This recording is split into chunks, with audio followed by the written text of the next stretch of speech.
Entonces, el resultado de aprendizaje, bueno, primero tienen que saber para poder hacer un estudio cuáles son las fuentes de datos en epidemiología, con qué tipos de diseños de estudio, qué tipos de fuentes de datos para qué tipo de diseño de estudio, ¿ya? Y analizar los diferentes diseños de investigación en epidemiología. Entonces, las fuentes de datos son conjuntos de datos obtenidos de manera sistemática sobre sucesos vitales o clínicos ocurridos a las personas, sobre los componentes humanos y materiales de la atención médica hospitalaria, sirven también para generar indicadores de salud, para evaluar y monitorear. Lo que me interesa que sepan es que hay dos tipos de fuentes de datos, primarias y secundarias. Y las primarias proporcionan datos de primera mano. Por ejemplo, el estudio que ustedes hicieron puede generar información para otra persona, ese sería un estudio primario, o sea, una fuente de datos primaria, porque ustedes estudiaron un tema y sacaron una conclusión, buscaron antecedentes, pero de un tema, por lo tanto es una fuente primaria, ¿ya? Que está destinada a esa información.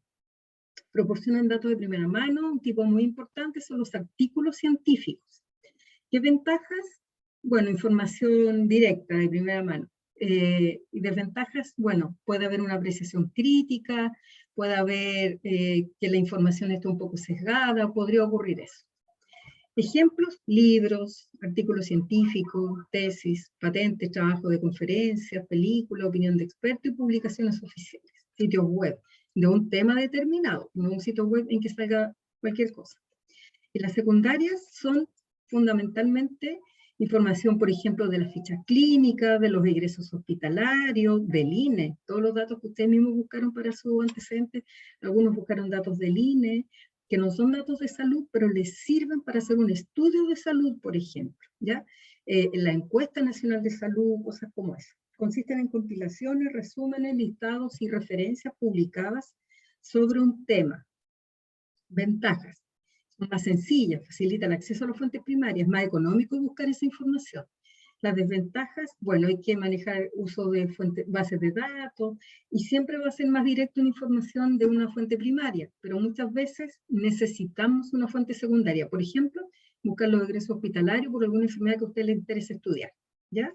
Esto es la definición de la Organización Panamericana de la Salud.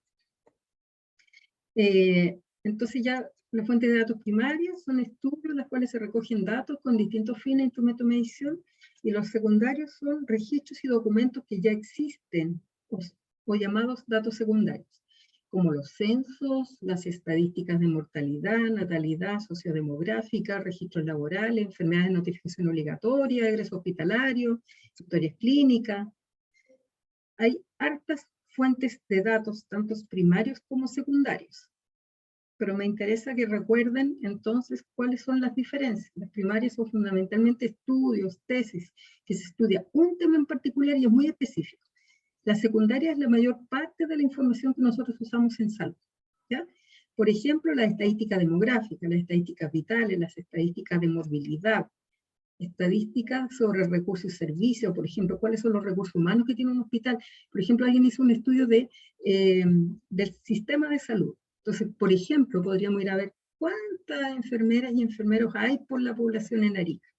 Ese datos de recursos humanos, por ejemplo, de establecimientos, también nos puede interesar cuántos escáneres tengo en el hospital, camas, número de camas, gestión de camas, ¿ya? Hay estadísticas de atención e intervención de salud, cuántas operaciones, la lista de espera, todas esas cosas. Y estadísticas del medio ambiente. También hay otros que no son propiamente salud, pero también las usamos mucho, que son de empleo, ingresos, seguridad social, educación y vivienda. ¿Ya? Esas son las fuentes de datos. Es importante tener claridad cuáles son las fuentes primarias y las fuentes secundarias. Y ahora vamos a entrar de lleno en lo que son los estudios epidemiológicos. Entonces tenemos dos tipos de estudios: los no intervencionales u observacionales y los intervencionales o experimentales. Denme un segundito, por favor, disculpen.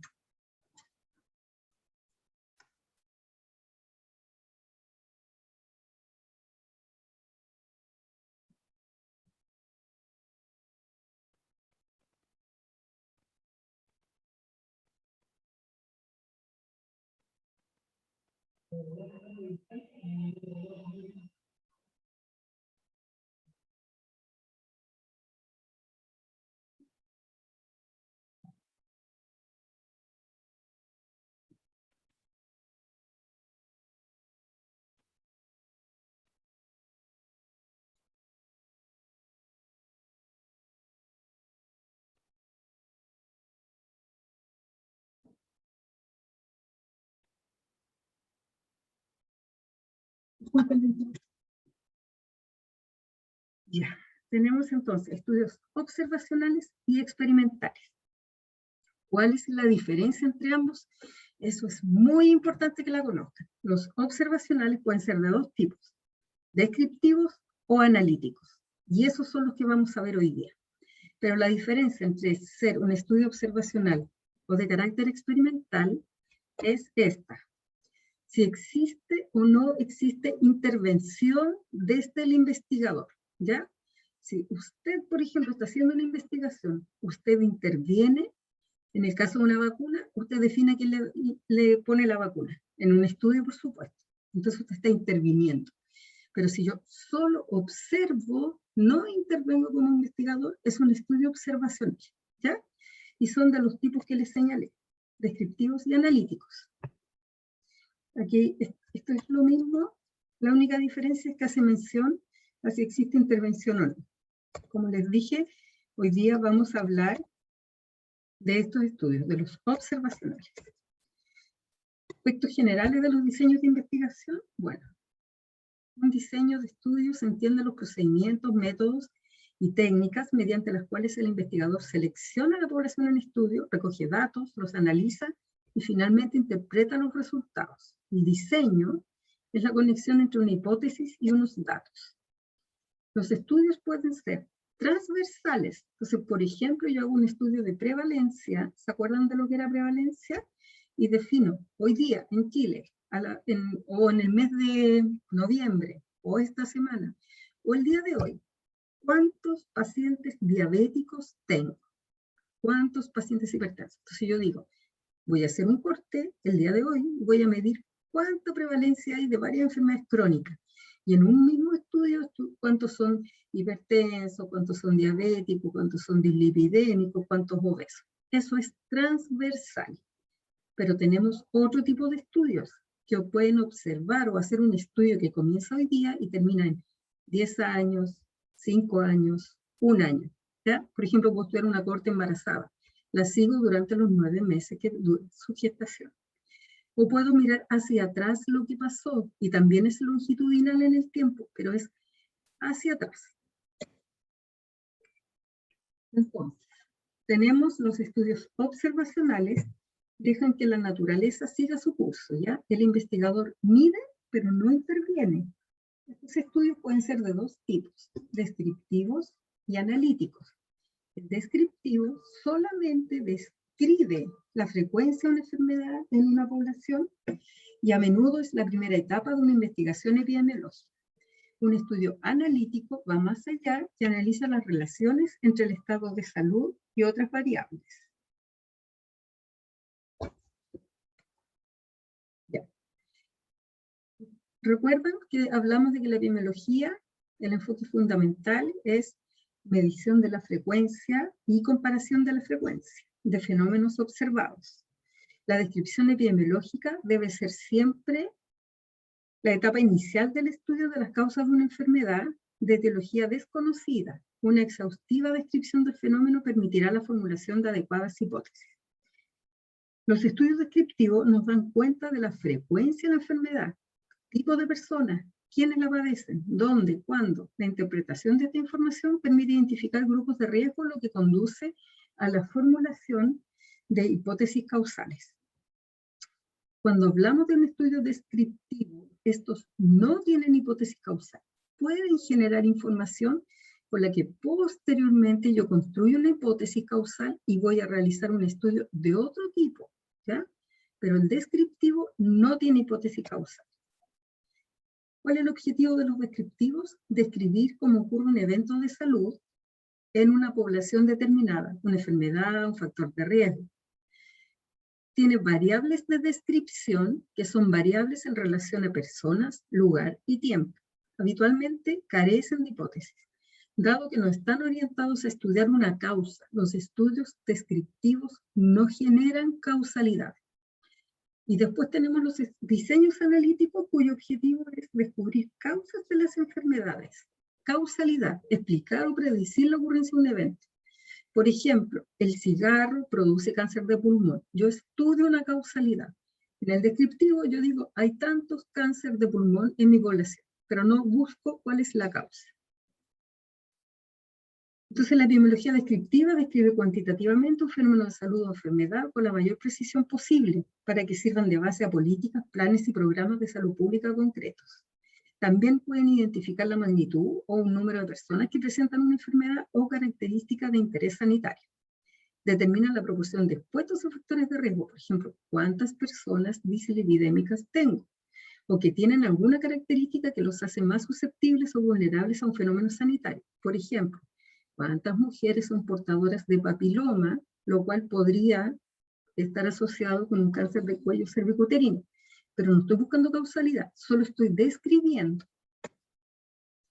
Los objetivos son entonces estudiar la tendencia a salud-enfermedad, sentar bases para planificar y evaluar los servicios de salud, identificar problemas para ser estudiados por otro tipo de estudios. ¿Ya?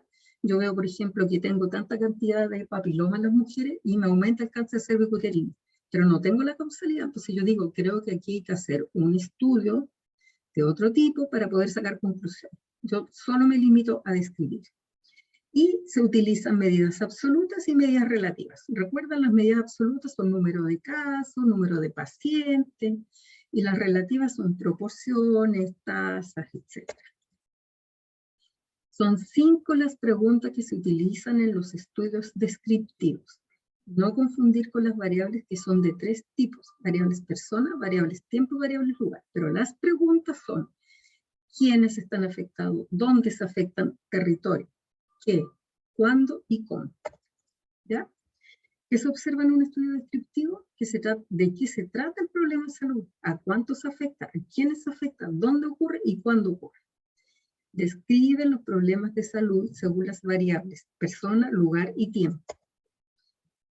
Las variables, ya habíamos visto lo de las variables anteriormente, se pueden definir como atributos o características de los eventos, de las personas o de los grupos de estudio que cambian de una situación a otra o de un tiempo a otro y que por lo tanto pueden tomar diversos valores.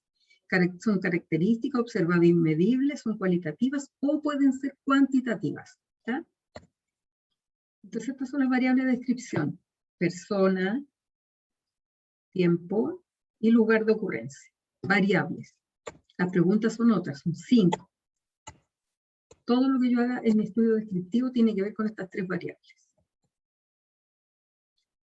Permiten responder de manera sistemática las preguntas al estudiar un fenómeno de salud: quién es, dónde está, todo lo que les dije. El proceder de esta forma debe ser considerado como un paso inicial, no como una forma de detectar factores causales. Causalidad no en los estudios descriptivos. Esto último es para otro tipo de estudio que vamos a ver más adelante. ¿Cuáles son las variables personas? Por ejemplo, tasas de incidencia, de prevalencia, de mortalidad por edad y sexo. Esas pueden ser variables personas. Variables personas son también sexo, género, distintas características de las personas. ¿Ya? ¿Qué características de los casos son significativamente diferentes de aquellas en la población general? ¿Qué factores contribuyen a la ocurrencia de los casos? Las variables personas son rasgos, cualidades y o propiedades de las personas. Algunas son inherentes a la persona, no cambian en el tiempo, ¿ya? O van cambiando a medida que cambia la persona a lo largo de su vida. Por ejemplo, la edad es inherente. Yo tengo una edad que va cambiando a medida que pasan los años, yo voy cambiando el ciclo vital, pero es inherente a mí, no es una variable externa, ¿ya? Ejemplo, edad, enfermedades inmunoprevenibles de la infancia. Género, exceptuando los cánceres propios de cada sexo, hay tumores de predominio masculino como el de pulmón o femenino tiroides. Y los propios de cada sexo es, por ejemplo, el de próstata en los hombres, el de mama o cáncer cervicuterino en las mujeres, o el adenoma de útero también. El nivel socioeconómico, la pobreza absoluta o relativa. Todos estos, por ejemplo, el nivel socioeconómico no es inherente a la persona, el estado civil tampoco. La edad sí. ¿Ya? La religión asociada a su estilo de vida, por ejemplo, raza y etnia, la ocupación. ¿Cuál es la evolución temporal? Estas son las variables tiempo. Variaciones estacionales, circadianas. ¿Existe un incremento real de casos o obedece a cambios? Ejemplo, situación actual, prevalencia del fenómeno de interés, evolución en el tiempo. Las variaciones pueden ser en horas, días o semanas. Variaciones seculares en años. Por ejemplo, el COVID tenía variación en horas, días, semanas, meses. ¿sí? La intoxicación alimentaria, los accidentes laborales ocurren más por ejemplo, ¿en qué horario ocurren más los accidentes laborales graves? En las mañanas, en el periodo cuando los trabajadores tienen sistemas de turno, no duermen mucho y tienen sueño de madrugada y tienen accidentes laborales, por ejemplo. ¿Ya? Variaciones estacionales. Todos sabemos que en el invierno hay más enfermedades respiratorias, por ejemplo, y en el verano gastrointestinales. Son variaciones por estación del año. ¿Ya? Bueno, aquí se estudia una relación temporal, porque van pasando los años y estamos estudiando cómo cambia la tuberculosis. VIH cambió la epidemiología de la tuberculosis. Por el VIH aumentó también la tuberculosis. ¿Ya?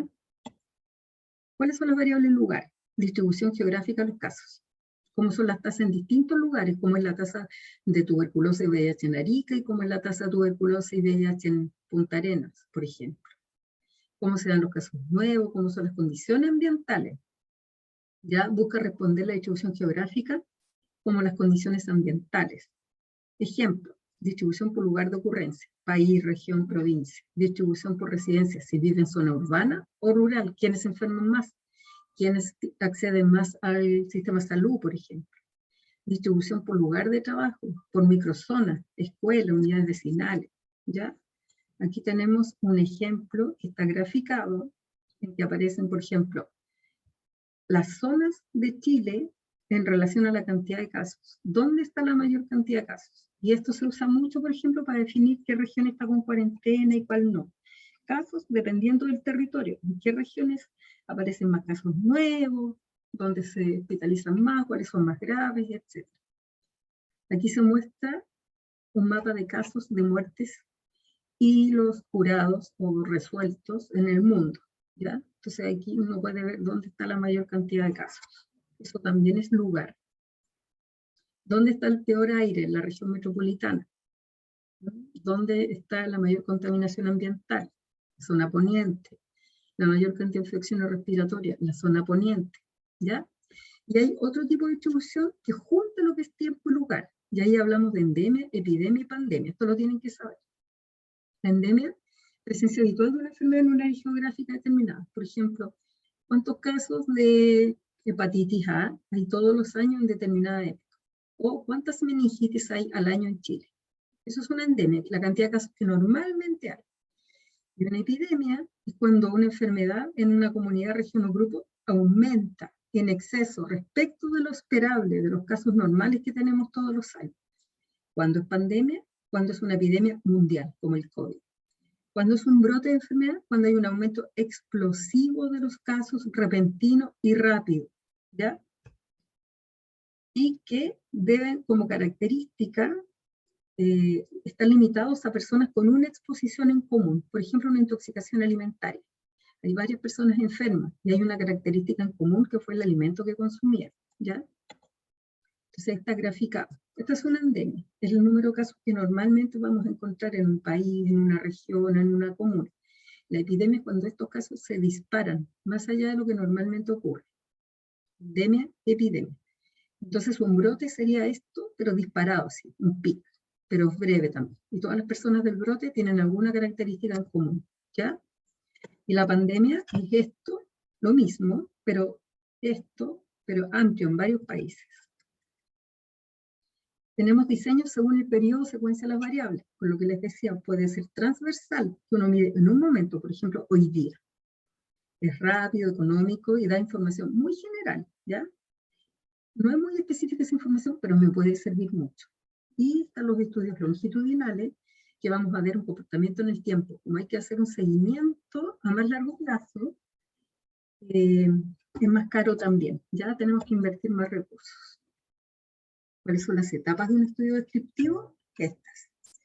Definir una población, después definir el objetivo, caracterizar las variables, fuentes de información, definir si son fuentes primarias, secundarias, qué tipo de bibliografía voy a usar. Cálculo de indicadores, por ejemplo, tasas de prevalencia, tasas de incidencia, número de mujeres, número de hombres, número de casados, número de solteros, número de trabajadores, todo lo que quieran ustedes analizar. Una evaluación general y después sacar las conclusiones. Aquí está el análisis y las conclusiones finales, ¿ya? Los estudios descriptivos son fáciles de realizar, permiten recolección de información, sus resultados sirven de base para estudios analíticos, no permiten asociar enfermedad con factores de causalidad.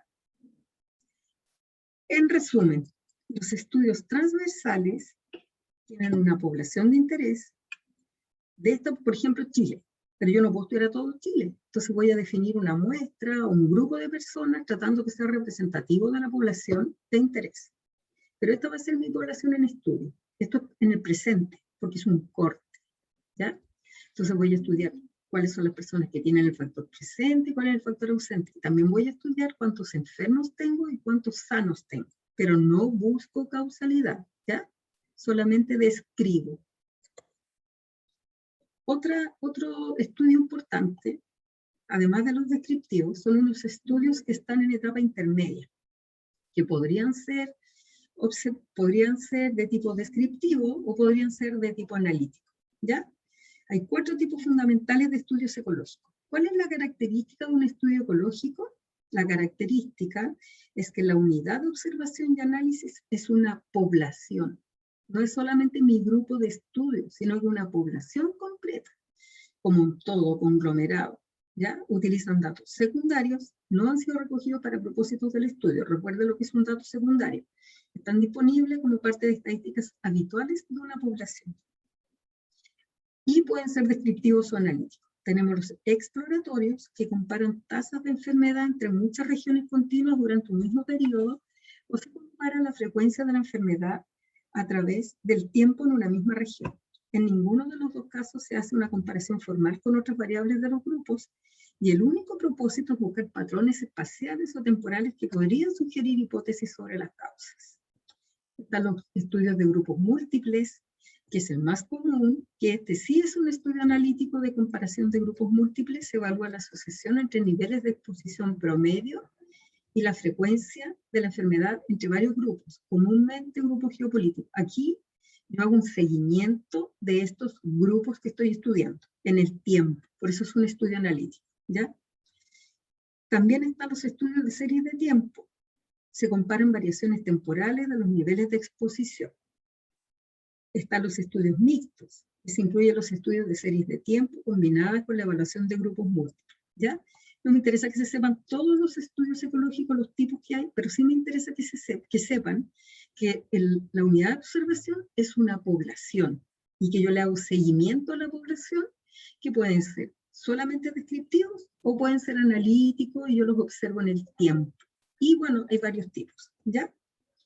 ¿Cuáles ventajas tienen? Se puede estudiar grandes grupos de población, son relativamente económicos, fáciles de realizar, dado que la información que se requiere se encuentra disponible porque son fuentes secundarias.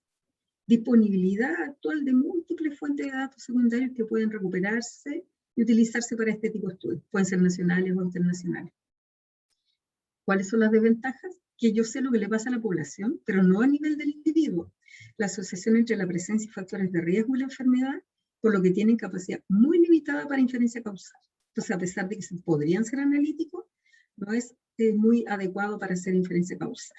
Y la limitación principal es la falacia ecológica o sesgo de agregación, que consiste en inferir asociaciones causales individuales basadas en observaciones realizadas en el grupo. Es decir, yo decido estudiar una comuna, Arica, cómo se comporta en el tiempo, y empiezo a creer que es lo mismo que le pasa a un individuo en particular. Y eso no es así, ¿ya? 5 minutitos de descanso, después vamos a hablar de los estudios de casos y controles, y 5 minutitos de descanso y hablaremos de los estudios de cohorte, ¿ya?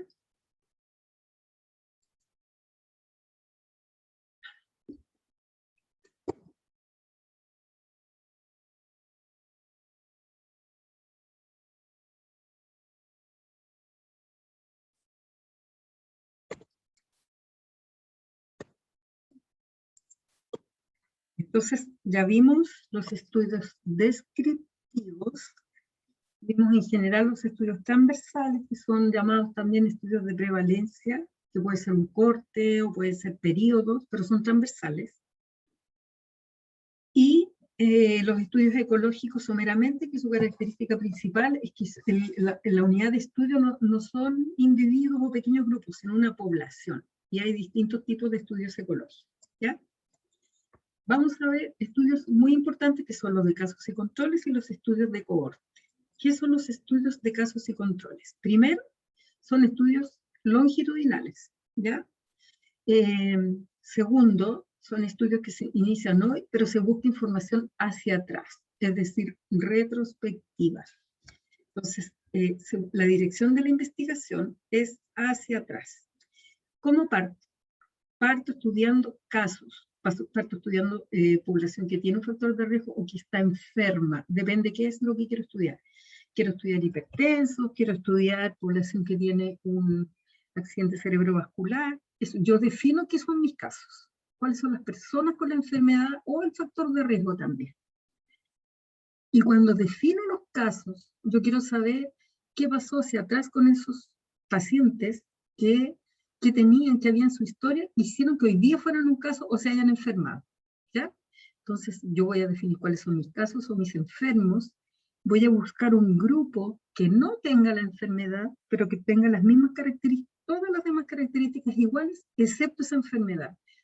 Y miro hacia atrás, hacia 5 años atrás, hacia 10 años atrás, dependiendo de lo que estoy estudiando. Si estudio un cáncer, tengo que mirar bien hacia atrás, porque la historia natural del cáncer se demora. Pero si estudio algo como una enfermedad infecciosa, puedo mirar 2 años, 1 año, eso es relativo, ¿ya? Entonces parto con mis casos, con población enferma con factor de riesgo. Le busco los controles, que son personas sanas, pero que tienen todas las otras características igual. Se parecen en el peso, tienen el mismo nivel de escolaridad, viven en el mismo lugar, trabajan en lo mismo, etc. Lo más parecido posible. Y en los casos voy a buscar cuál es mi exposición de interés. Por ejemplo, tengo cáncer de pulmón. Entonces quiero saber si el cigarro es la causa de mi enfermedad.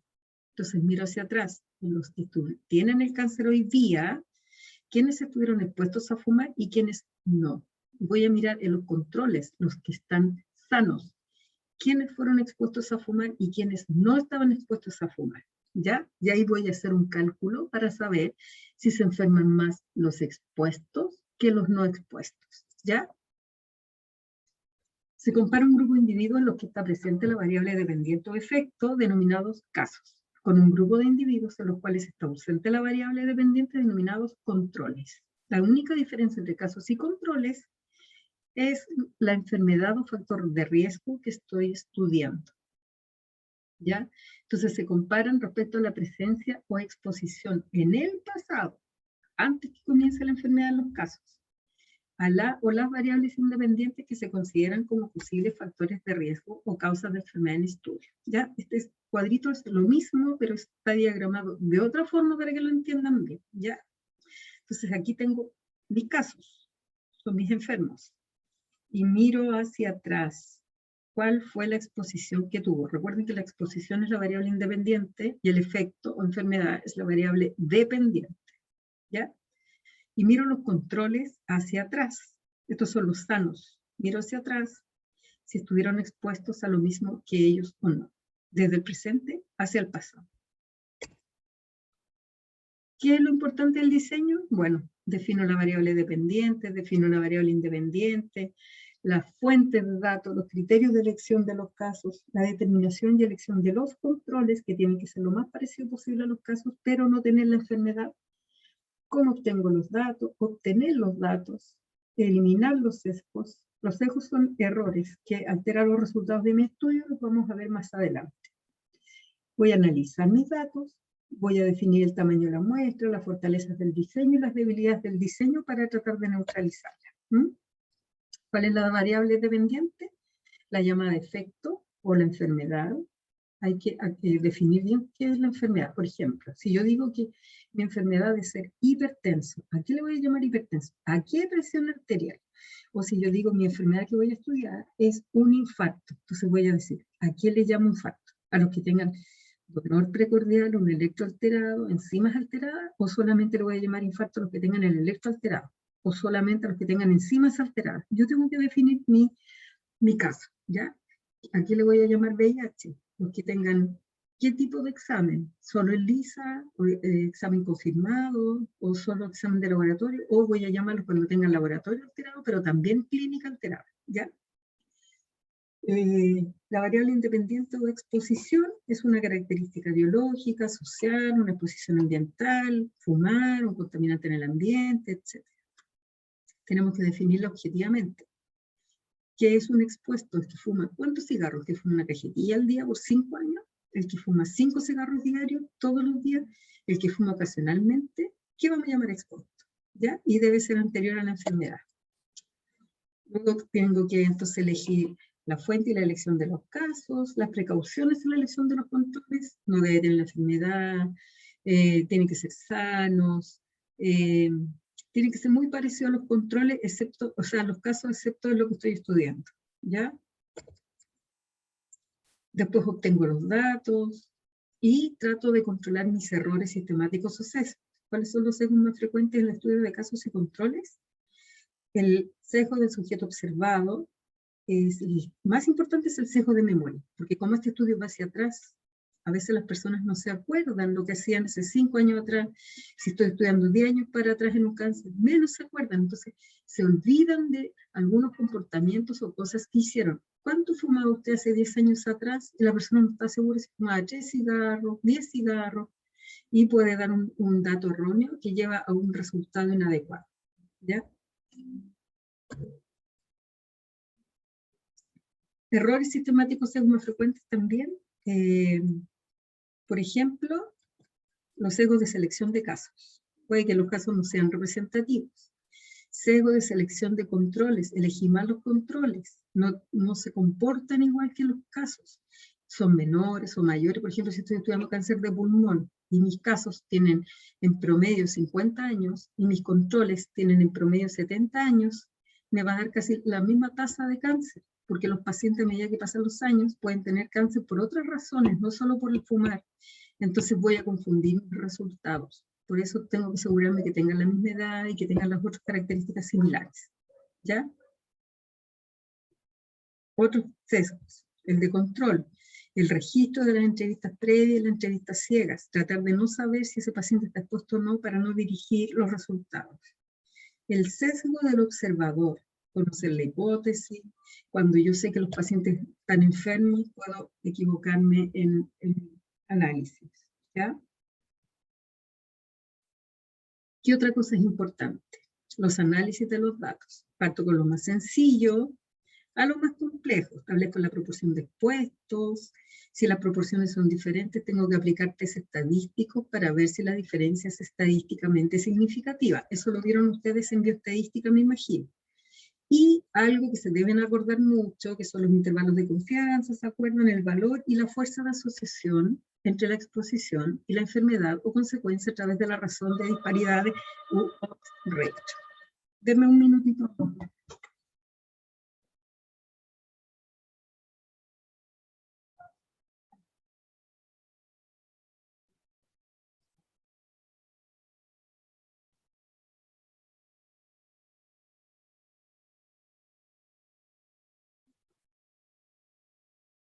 Ya, esa es la tabla que ustedes conocen. Vamos a hacer algunos calculitos ya en el taller del día viernes. Pero es el cálculo de odds ratio y de riesgo relativo, ¿ya? La fuerza de asociación, ¿se acuerda? El odds ratio o razón de disparidad. Esto es un repaso. Todos los calculitos los vamos a hacer el miércoles perdón, el viernes. Ahí hay un ejemplo que ustedes pueden revisar.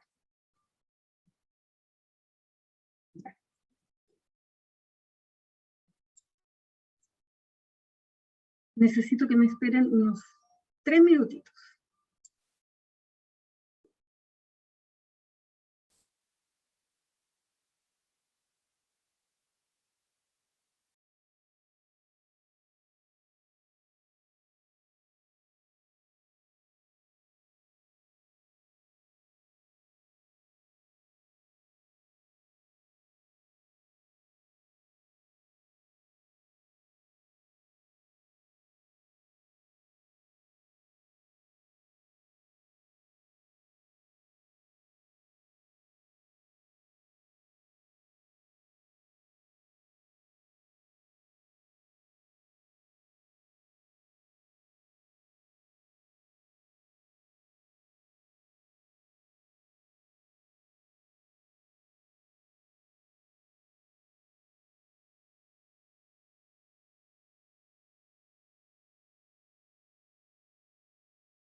Estos son los calculitos que hay que hacer, que ustedes saben. Pero lo que me interesa es que repasen esto, que es la fuerza de asociación. Ya algunos yo sé que lo tienen súper claro, pero hay otros que todavía lo tienen muy dentro. ¿Cuáles son las fortalezas de este diseño? Ideal para estudiar enfermedades raras, porque uno no podría hacer un seguimiento de una enfermedad rara y tendría que juntar muchos casos, y eso es muy difícil. Entonces, en enfermedades que son raras e infrecuentes, el estudio de casos y controles. También para estudiar enfermedades con periodo de latencia o incubación largo, por ejemplo, el cáncer. También para estudiar varios factores de riesgo al mismo tiempo. Una enfermedad, varios factores de riesgo. También requiere generalmente un número menor de sujetos en comparación a otros diseños, una muestra más reducida. Rápido de realizar, no requieren seguimiento de sujetos en el tiempo, por lo tanto no se pierden tantos sujetos en el estudio como en otros diseños. Y por las dos razones anteriores, es más barato y fácil de realizar. ¿Ya? ¿Cuáles son las enfermedades raras? Porque aquí se menciona que idealmente para enfermedades raras son las, en general, las que tienen muy poca frecuencia, como menor a 5 por 10.000 habitantes, por ejemplo, la esclerosis múltiple, sarcoma de Ewing, la distrofia muscular, son enfermedades que son poco habituales. Pero la mayoría, son 5 por 10.000 para definirla como enfermedad rara, pero la mayoría son 1 por 100.000, ¿ya? Existen alrededor de 8.000 enfermedades raras, llamadas raras, y en la Unión Europea afectan aproximadamente a un 6% de la población.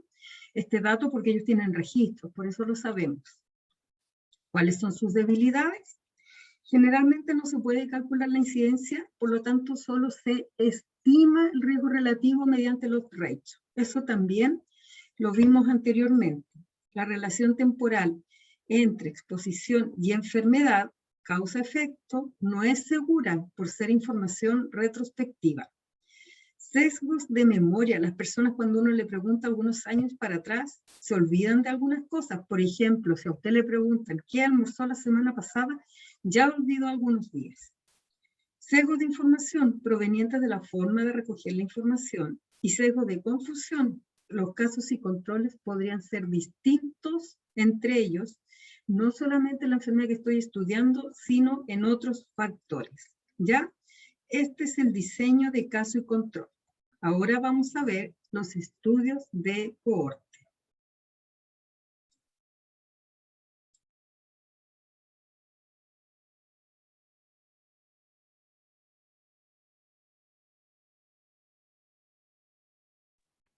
Ya. Vamos con los estudios de cohorte.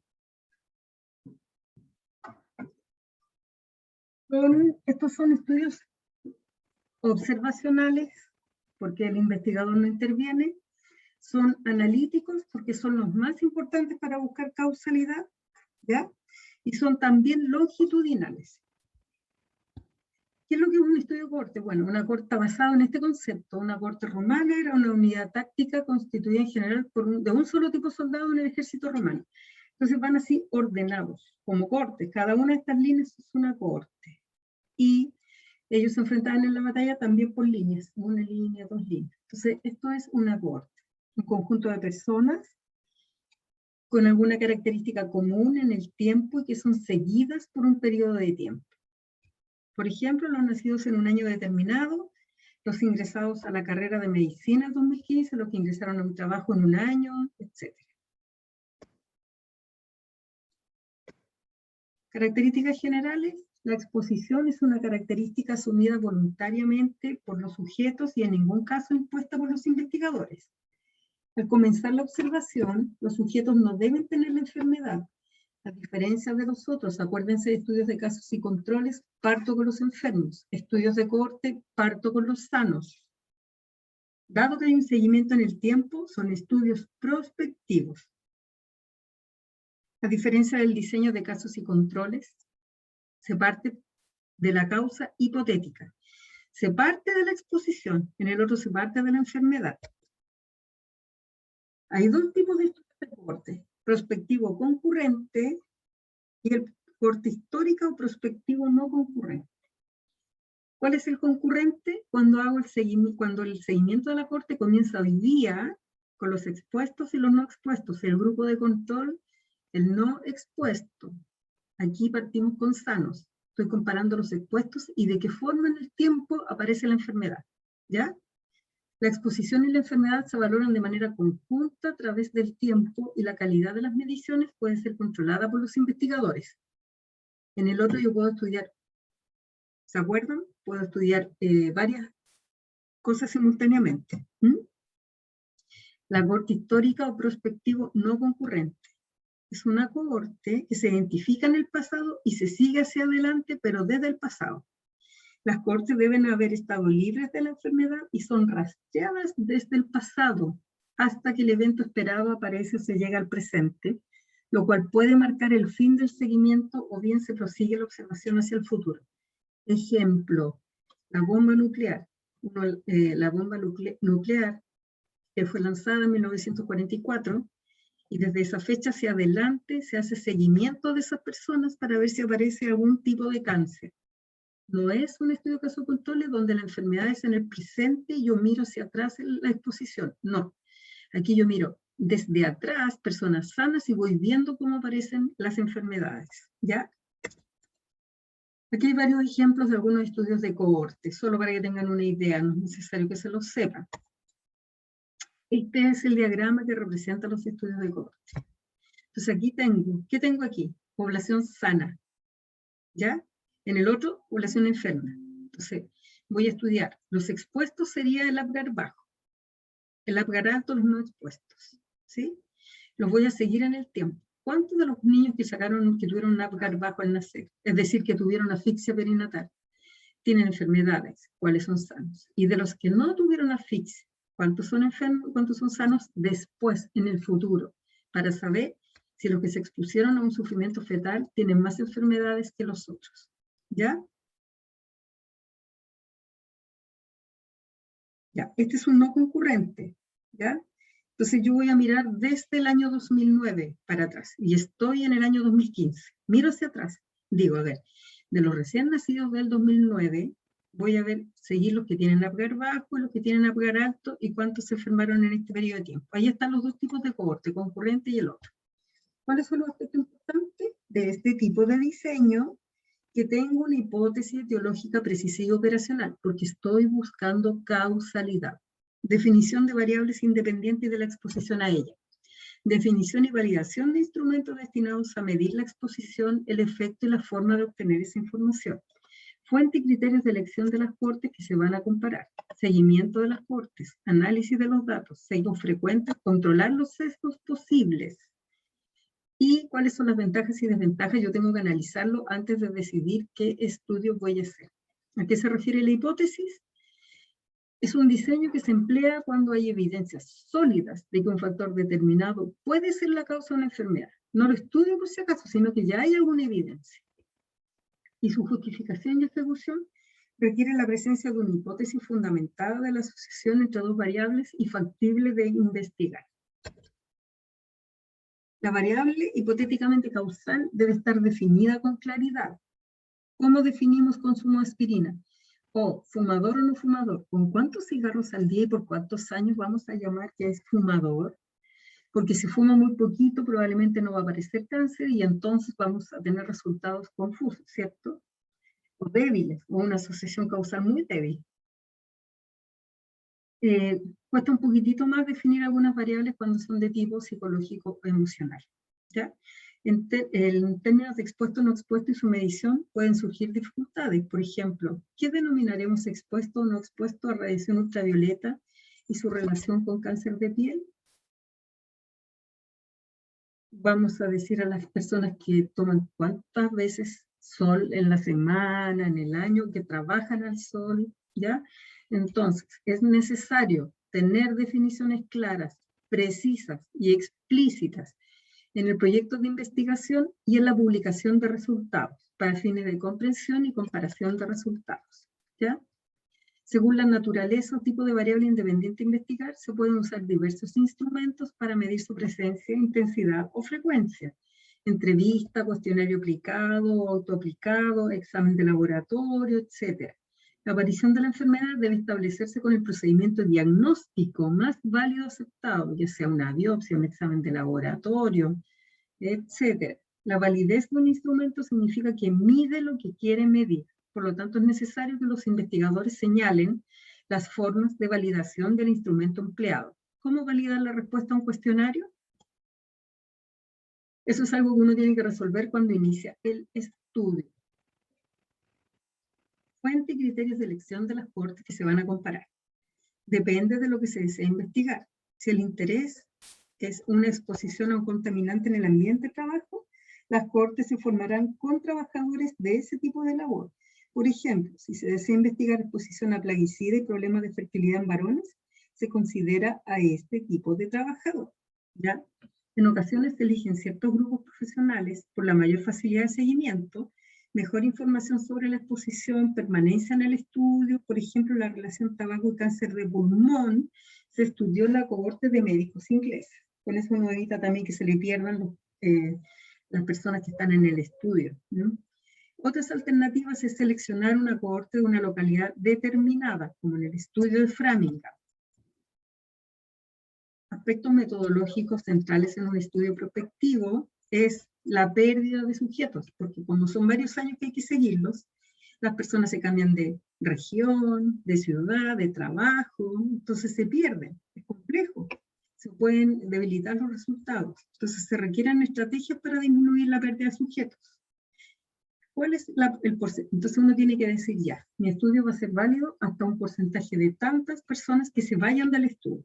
Si se va más de la mitad, mi estudio ya no es válido, ¿ya? Entonces uno tiene que diseñar alguna estrategia. Si uno recurre a un estudio de este tipo para una decisión clínica, hay que preocuparse de ver cuántos sujetos de la cohorte original terminaron el estudio. Si hay una pérdida importante, el estudio pierde validez, ¿ya? Este es el cálculo de riesgo relativo. Lo que pasa es que este estudio es el que me entrega los datos, ¿ya? Pero el cálculo es exactamente el mismo del riesgo relativo, al igual que el anterior. El estudio de casos y controles es el que me entrega la información para hacer el cálculo de odds rate. El cálculo, el significado es el mismo.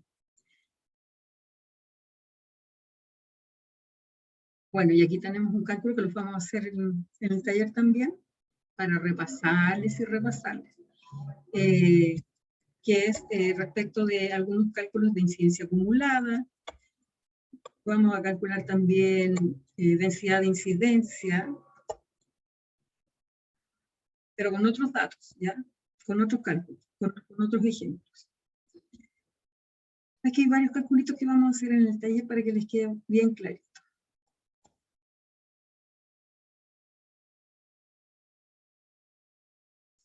Y nuevamente tienen que saber interpretar bien qué significa un valor de odds ratio, un valor de riesgo relativo, si hay asociación, la fuerza de asociación, si es significativa para daño o es significativa para protección, ¿ya? Y lo otro es leer algo de lo que son los sesgos. El sesgo es un error de tipo sistemático, ¿ya? ¿Cuáles son los sesgos que pueden aparecer en un estudio de cohortes? Porque vimos hace un momento los sesgos de los estudios de casos y controles. Este es de los sesgos de los estudios de cohorte. Puede ser la evaluación de los resultados. El que detecta la aparición de la enfermedad, conoce la condición de expuesto o no expuesto, y esto genera que uno se dedica más a aquellos que fueron expuestos. Esto es algo inconsciente del investigador, por supuesto.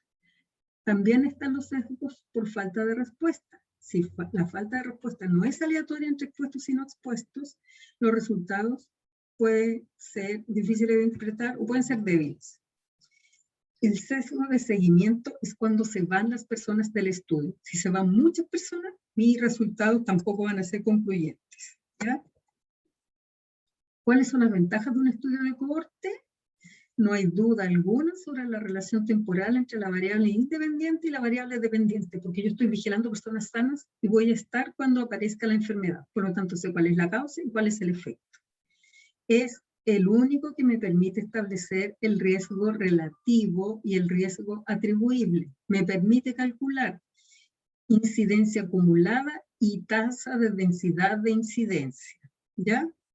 Se pueden estudiar simultáneamente varias enfermedades relacionadas con la exposición al factor de riesgo. Por ejemplo, yo voy a hacer un seguimiento de cohorte por varios años a las personas que fuman y puedo estudiar las enfermedades que aparecen asociadas. Cáncer de vejiga, cáncer pulmonar, EPOC, infarto, etc. Los casos y controles es al revés. Yo puedo estudiar varios factores de riesgo, pero solo una enfermedad, ¿ya? Se pueden estudiar factores de riesgo poco frecuentes. En el otro se pueden estudiar enfermedades poco frecuentes. Menos expuesto al sesgo de memoria, porque yo estoy vigilando a la persona, por lo tanto no se le olvidó lo que hizo ayer. Desventajas: son caros. Requieren de harto tiempo de seguimiento. A veces uno no tiene tiempo para tomar una decisión si tiene que hacer muchos años de seguimiento. No se disponen resultados de un buen tiempo. Expuestos a pérdidas de sujetos. Se puede estudiar un número limitado de factores de riesgo. Puede haber sesgo de información en la detección de la enfermedad si se conoce la condición de expuesto o no expuesto. Por eso se hacen estudios a doble ciego. La observación directa de participantes puede causar cambios en comportamientos. Cuando yo sé que me están mirando, muchas veces no actúo de forma natural, no hago lo que haría si nadie me estuviese mirando. Exigen tamaño muestreal mayor que un estudio de caso control. Por esa razón, los de caso control son para enfermedades raras y no los de cohortes. Ya. ¿Tienen dudas?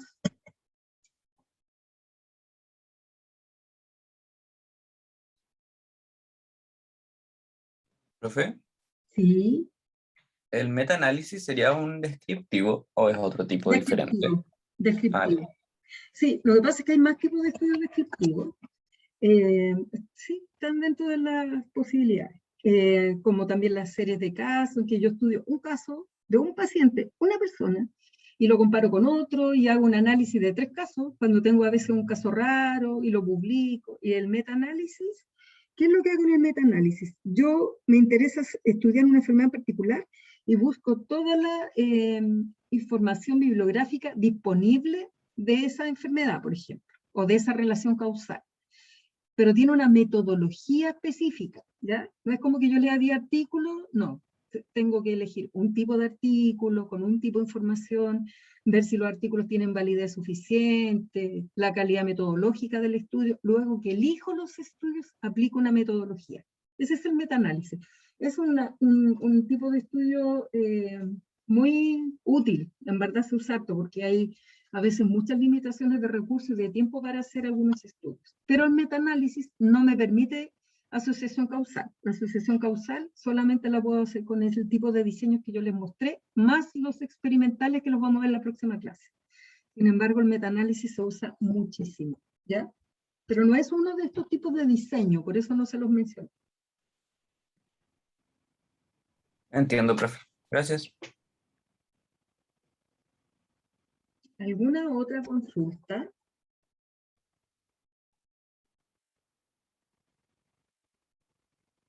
Parece que no.